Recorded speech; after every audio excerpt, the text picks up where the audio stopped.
Buenos días, buenas tardes, buenas noches. El día de hoy, amigos, vamos a hablar de la nueva normalidad y cómo cuidarnos cuando nos hemos recuperado ya del problema del COVID-19. Después de esta reflexión, entonces, revisemos el primer tema. Entremos en materia. El primer tema es, rápidamente lo vamos a revisar, lo de las pruebas, ¿no? Vamos a hacerlo de manera fácil. No es para científicos esto, no es para médicos, es para que el público en general entienda. No voy a entrar en detalles de los aspectos técnicos de biología molecular ni de cómo hacemos el estudio. Simplemente vamos a dar un panorama para que todo el mundo lo entienda de las pruebas. Y empecemos. Vamos a hacer básicamente las pruebas, las vamos a dividir en dos tipos.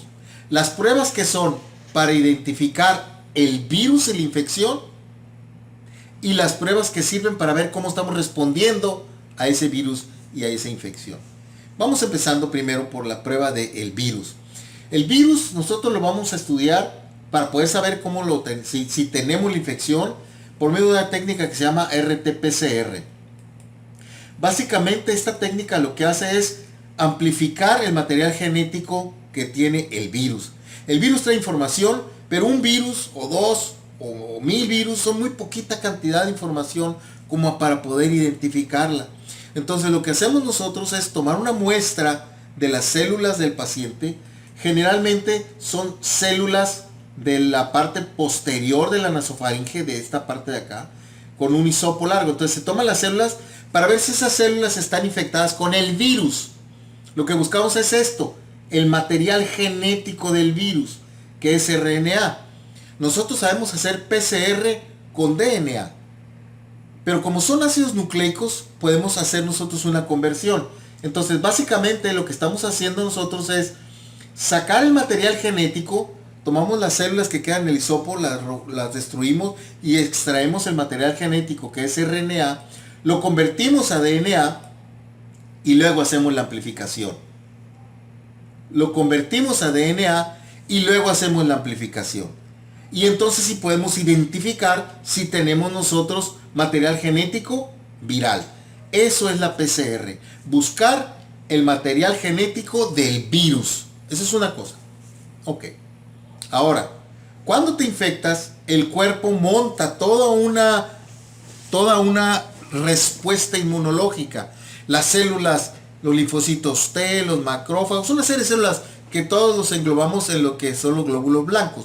Algunos de esos glóbulos blancos están especializados en producir proteínas que ataquen y que maten al virus, que es finalmente lo que nos va a recuperar. Por eso es tan importante tener un fuerte sistema inmunológico. Entonces, la respuesta inmunológica al virus, eso es lo que medimos con las pruebas que llamamos pruebas rápidas. En realidad estas pruebas lo que miden son la respuesta inmunológica. Es una prueba serológica inmunocromatográfica. Olvídese el nombre. Lo único que buscamos es que en el suero, por eso se hacen con una gotita de sangre, en su sangre encontremos nosotros moléculas de defensa que destruyan al virus, que lo ataquen, que nos protejan. Y entonces lo que nosotros buscamos son los anticuerpos. Anticuerpos que se producen como respuesta inmunológica del paciente hacia el virus. Esas son las pruebas rápidas. Y estas pruebas rápidas se hacen en una muestra de una gotita de sangre que se pone en un cassette muy parecido al de las pruebas de embarazo que todo el mundo conoce. Y lo que buscamos son estos que están aquí. Estos que son los anticuerpos. Hay dos tipos de anticuerpos que buscamos. Los anticuerpos que se elevan en forma temprana, que son las inmunoglobulinas M. Inmunoglobulina es un anticuerpo. La inmunoglobulina M, que son las inmunoglobulinas que se presentan en forma temprana. Y la inmunoglobulina G, que es el otro anticuerpo que desarrolla el cuerpo. Y eso lo desarrolla en forma un poco más tardía, pero le da memoria y protección por largo tiempo al paciente. Entonces son los dos tipos de anticuerpos que se miden en las pruebas. Entonces, básicamente estas son las dos pruebas. Están las pruebas que estamos manejando. Son las pruebas de virus y las pruebas de la respuesta inmune del paciente. En muestra de la nariz o en una muestra de sangre. Y entonces vamos a ver cómo son los resultados que podemos obtener. Si nosotros medimos la PCR y lo que queremos es ver el virus, el RNA, aquí está cuando se hace la PCR, cómo va subiendo, ¿sí? Estos son los días de infección que tiene el paciente. Desde el día 1 empieza a subir el virus, empieza a subir y entonces empiezan los síntomas. Ahora, hay pacientes asintomáticos en los que el virus sigue subiendo, pero el paciente no tiene síntomas. Durante todos estos días el paciente puede estar tirando virus. Mientras el virus esté así de alto, el paciente es infeccioso. Luego ya el virus empieza a bajar porque empezamos a crear los anticuerpos que están aquí en verde y en rojo. Y entonces ya baja la viremia y la inmunoglobulina G sube. Entonces, si se fijan, mientras empiezan los síntomas aquí, se empieza la producción de inmunoglobulina M aproximadamente en el día 7 de la infección. Y aproximadamente en el día 14, cuando empieza a bajar la M, es cuando empieza a subir la inmunoglobulina G, que dura alta por largo tiempo. A veces por acá se aplana y puede durar meses, años. Entonces, estas son las tres cosas que estamos midiendo. Esto azul es la PCR y estas dos las medimos con las pruebas rápidas, la IgM y la IgG. Son anticuerpos que medimos nosotros. Muy bien, ¿cómo pueden ser los resultados? Bueno, los resultados podemos nosotros pedir la pura PCR para saber si estamos infecciosos, o podemos también pedir ya los cassettes con inmunoglobulinas. Y vamos a poner aquí unos ejemplos. Si la PCR sale positiva, pues quiere decir que el paciente, aunque las dos IgM salgan negativas, que sería así. Estas son las pruebas rápidas. Se pone la gotita de sangre aquí, se pone un buffer, un líquido que va a arrastrar las moléculas por acá. Y si la G y la M salen negativas las dos, que sería este caso, pues el paciente puede estar en etapa de incubación o puede estar ya infectado. Ese sería por aquí más o menos. Tiene síntomas, tiene la PCR positiva, pero puede salir con IgM negativa. Tenemos muchos casos de pacientes, porque es más cara la PCR. La PCR cuesta 3,000 y tantos pesos. En cambio esta prueba cuesta 1,500. Entonces la gente pues prefiere hacerse esta, ¿no? Entonces me dicen, doctor, me siento con síntomas, pero me hice la prueba y salió negativa la IgG y la IgM. Pues sí, salió negativa porque tú estás aquí con los síntomas. Todavía no se eleva tu respuesta inmune, pero sí traes el virus. Lo más seguro y lo más exacto es la PCR, definitivamente, ¿no? Ahora, puede ser que traiga la PCR positiva y la IgM positiva, pero la IgG negativa, que sería el ejemplo este. Tiene un paciente la PCR positiva y la IgM positiva, pero la IgG no. Esto puede ser el paciente aquí donde sí sale la IgM, pero no sale la IgG. Claro que si tiene PCR positiva, claro que la IgM va a salir positiva, pero la IgG va a salir negativa, como en este caso. Tenemos el caso en el que el paciente es PCR positivo, IgM positivo e IgG positivo. Entonces la IgG positiva, la IgM positiva y la PCR positiva, bueno, es un paciente que tal vez todavía esté infeccioso, todavía tiene activa la infección, pero ya está desarrollando anticuerpos que lo van a proteger a largo plazo. Todo esto todavía hasta aquí, el paciente sigue siendo infeccioso. Luego tenemos el paciente que es PCR positivo, IgM negativo e IgG positivo, que sería el paciente que tuviera la IgG positiva. Este paciente, pues ya es un paciente que está acá en etapa de convalecencia, probablemente ya la PCR todavía sale positiva, pero ya la IgM no, y probablemente si la PCR es positiva, el paciente sigue siendo infeccioso.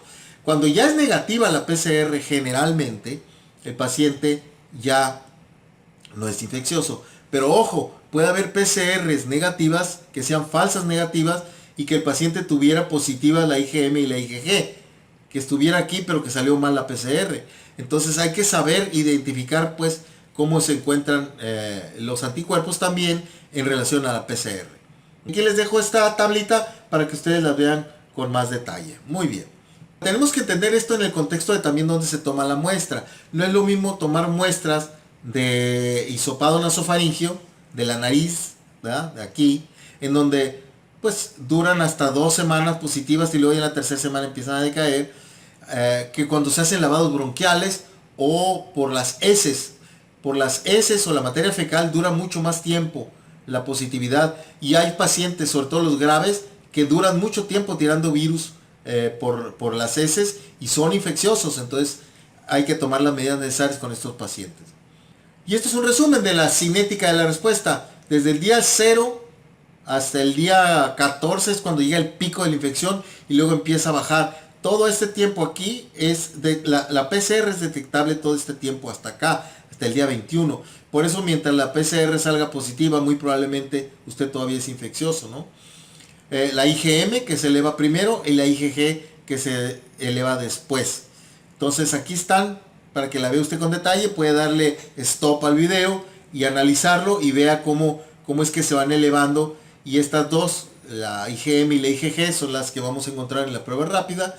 Y la viremia del SARS-CoV-2 es la que vamos a ver en la prueba de PCR. Y aquí está donde es positiva, donde están negativas, etc.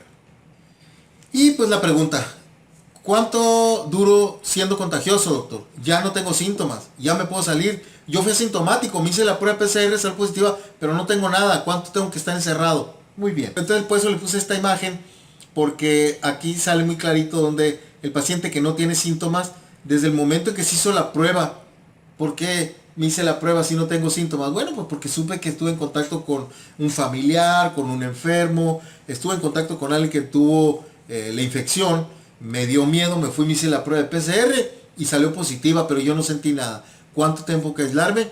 Aquí está, 14 días. Porque por 14 días, aunque usted no tenga síntomas, por esos 14 días usted va a estar tirando virus y puede contagiar a otros. De ahí la importancia que use cubrebocas, no para protegerse usted, para proteger a los demás. Tenemos que entender que el cubrebocas es nuestra forma de decirle a la sociedad que tenemos cuidado de ellos, que estamos preocupados por nuestro país, que es una cosa ética que nosotros usemos cubreboca para cuidar a los demás. Entonces, 14 días. ¿Sabe qué? Tuve síntomas leves, me dolió la garganta, tuve un poco de tos, un poquito de calentura, me manejé en casa. ¿Cuánto más debo de durar? Bueno, si una persona se manejó en casa, desde el momento en que dejó de tener síntomas, 14 días después es cuando nosotros podemos decirle, ok, ya no es infeccioso, ok. Persona que estuvo grave, le voy a decir, hay pacientes que estuvieron hospitalizados graves. Hay pacientes que están entre la mitad, que se pusieron muy malos, que no los aceptaron en los hospitales y que tuvimos que manejar en su casa. Esos pacientes, ¿cuándo van a ser infecciosos? Pues duran más. Pueden durar hasta un mes tirando virus. Entonces, yo siempre les digo a los pacientes, una vez que ya no has tenido síntomas y desde el momento en que ya, si estuviste hospitalizado, saliendo del hospital, porque del hospital te van a dejar salir ya que estás bastante bien como para mantenerte en tu hogar. Entonces, 14 días después de haber salido del hospital. Si te estuviste en tu casa, ok, una vez que el médico te diga ya no tienes síntomas, ya puedes darte de alta, 14 días también después de estar en su casa. Y si un paciente estuvo en terapia intensiva, si un paciente estuvo hospitalizado, si estuvo en UCI, pues ahí sí el paciente tiene que estar cuando menos de 3 a 4 semanas, porque muchos de estos pacientes siguen siendo infecciosos por las heces. Hay que sanitizar el baño cada vez que lo usen, si no es posible utilizar baños distintos. Entonces más o menos aquí está, entonces, ¿cuánto tiempo somos contagiosos? Para la pregunta que me han estado haciendo. Siguiente punto. ¿Cómo se va a hacer la recuperación? Vamos a entrar en un problema ahora aquí en México, todos los médicos.